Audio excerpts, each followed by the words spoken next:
From MTN News, this is Montana This Morning. A Bozeman man in court facing attempted homicide charges. What led to that confrontation coming up. And see why a Billings community reconciliation program gaining attention nationwide. Do you think you'd ever want to convert your vehicle to electric? It basically makes everything about the vehicle better. At 6:49, see how it's being done and why electric conversions are sold out across the country.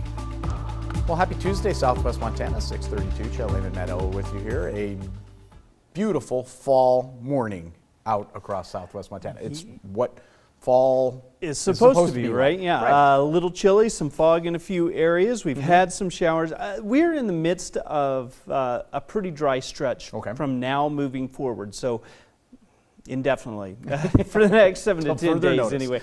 Yeah, just expect it to be dry. Early mornings will be chilly, much like today, as we have high pressure in place.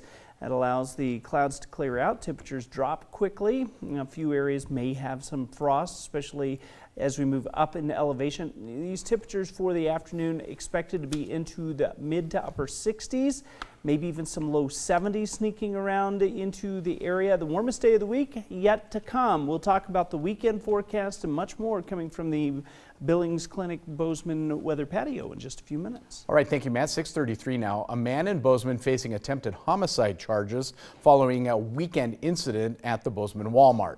TN's Jolie Salee checked in with court documents and has our story. I'm here at Walmart in Bozeman, where an attempted homicide took place right here in the parking lot.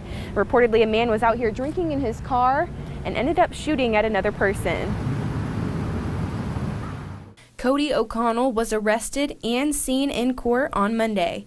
O'Connell told police he was sitting in his car in the parking lot drinking when he thought he heard someone threatening him sexually. O'Connell got out of his vehicle and approached the victim with a gun under his hoodie, and then fired a shot at the victim. He told police he did not intend to shoot at the victim and it was an accident. I spoke with Bozeman Police Captain Dana McNeil on the phone, and he said luckily the door frame of the victim's vehicle stopped the bullet fired by O'Connell. Court documents say he could not explain why he felt threatened by the victim. This is the second shooting at Walmart this year. In Bozeman, Jolie Salee, MTN News. Treasure State headlines this morning. Cleanup and investigation continues on a train derailment that happened east of Bridger. 15 cars derailed on Friday night. 2 of the tankers were carrying an estimated 28 to 30,000 gallons of fuel. Now, the Environmental Protection Agency says it has already excavated 500 to 600 cubic yards of contaminated soil from the site. A DEQ spokesperson says none of the fuel spilled by the 2 cars reached the river. Crews are expected to spend the next 3 to 4 weeks addressing environmental issues and making repairs. Multiple fire departments responded to a structure fire off 19th Avenue in Babcock in Bozeman yesterday. According to Fire Chief Josh Waldo, the fire was caused by an exhaust fan in an upstairs bathroom at the home. Chief says firefighters were able to quickly put that blaze out. Nobody home, no one was hurt, no firefighter injuries. A lot of help here. Highlight Fire Department, Fort Ellis Fire Department, Bozeman Police, American Medical Response AMR. Chief Waldo says he was pleased with the great team effort in fighting that fire.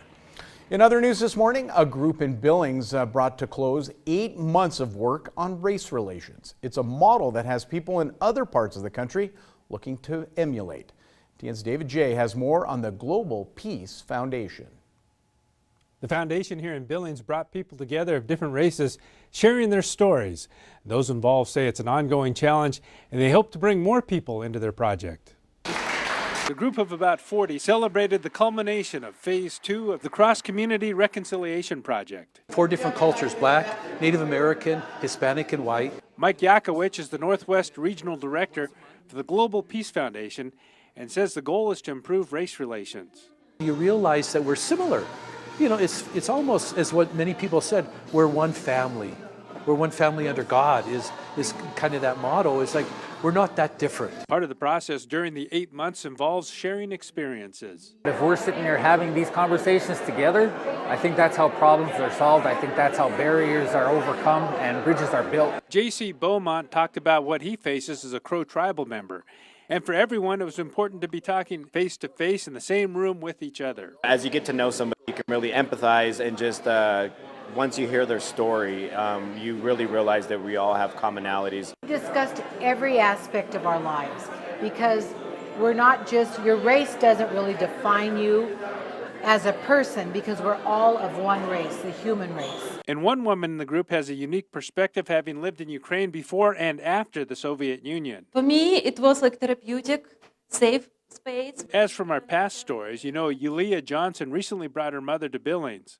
She appreciates the freedoms in America. It's the best place where you can live. And I think it's good for American people to go abroad just to start to appreciate your own country. While we all come to the community from different professional capacities, really it's that spiritual component of it that everybody is coming together in that capacity, not under one umbrella of this faith or this congregation, but as a larger community that spiritually we can grow together. The group looks forward to phase 3 and even says the project will be used as a model in Baltimore. In Billings, David J., MTN News. 6:37 now. Every year, potholes cost American drivers billions of dollars. If you hit one on your way to work or on a road trip, you know how annoying and dangerous they can be. But Chris Conte found there's some new technology hit American roadways to help detect potholes that could save you from costly repair. If you've ever found yourself inside your car driving down the road when suddenly you're launched into a crater-sized pothole, do not feel worried because you are not alone. Oh, well, potholes are just everyday events. As a highway superintendent, Randy Shiflett hears about potholes constantly from drivers. Every time there's a storm, any type of weather, thaw, freeze, it's going to pop a pothole. But watch closely as we show you what is becoming a game changer in curing America from its plague of potholes. Upcoming left, Matt. Nyreek and Matt are a two-man team with the engineering consulting firm O'Connell & Lawrence, Inc. They gave us this aerial video. They have been hired by Baltimore County to survey every inch of pavement here, 6,633 miles worth. Picking up the cracks. And they're doing it with sophisticated new 3D laser technology that can tell them down to the centimeter the condition these roads are in. It should get us out to the roads that we know need attention immediately. What that means for Department of Public Works crews is they'll be able to better identify which roads need attention. And something else. It helps with the finances. It makes you more financially responsible. As you have some actually data-driven information that you can go back to and look and say, this is why we paved this road. It will also save time. Typically, it takes Randy Shiflett's workers 30 months to survey all the roads in their county.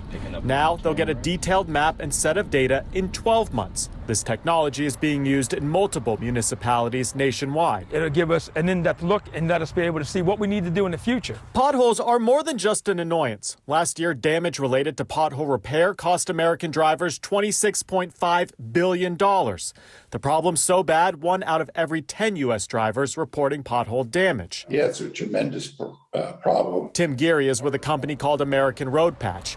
They, too, are working to fix our country's pothole problem, deploying innovative new pothole repair techniques by sealing traditional asphalt repairs to make them more permanent. They're using old methods to fill it. And actually, that's a huge part of the problem. They're not updating as we go along. Back in the laser truck, they have about 10 months of work ahead of them. The lasers usually pick up all the cracks, but sometimes it doesn't, so we have to fill in them manually. At the end of the day, roads in this country will still be weathered and worn down. But the hope here is that the sun may finally be setting on America's pervasive pothole problem. I'm Chris Conte.